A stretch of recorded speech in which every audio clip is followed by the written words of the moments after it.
మెదక్ జిల్లా అల్లదుర్గ మండలం ముస్లాపూర్ గ్రామంలో గల మండల ప్రజా పరిషత్ పాఠశాలలో సామూహిక అక్షర అభ్యాసం కార్యక్రమం ఘనంగా నిర్వహించారు. ముందుగా సరస్వతి పూజ చేసి పిల్లలకు అక్షరాభ్యాసం చేయించడం జరిగింది. ఇందులో మండల ప్రజా పరిషత్ పాఠశాల హెచ్ఎం మేరీ జోన్స్ ఆధ్వర్యంలో ఈ కార్యక్రమం నిర్వహించారు. ఇందులో పిల్లలకు ఓం శ్రీ సరస్వతి నమః అని పిల్లలకు పలకలపై రాయించి వారి చేత ఈ శ్లోకాన్ని రాయించడం జరిగింది. ఈ కార్యక్రమంలో మండల ప్రజా పరిషత్ పాఠశాల HM Mary Jones, Lavanya, Sravani, Pavani, Tirumala, అమ్మ ఆదర్శ పాఠశాల చైర్మన్ పోచమ్మ, ప్రవీణ, సుమలత, మాధవి తదితరులు పాల్గొన్నారు.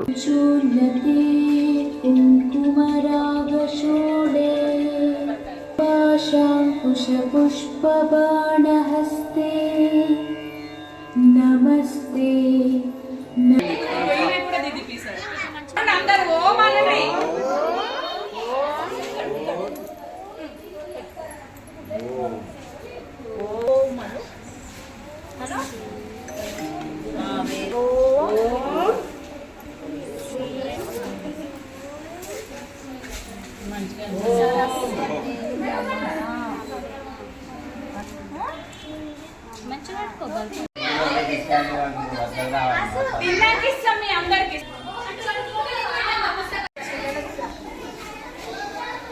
ఓకే, పలకలు మంచిగా అనిపిస్తలేవు.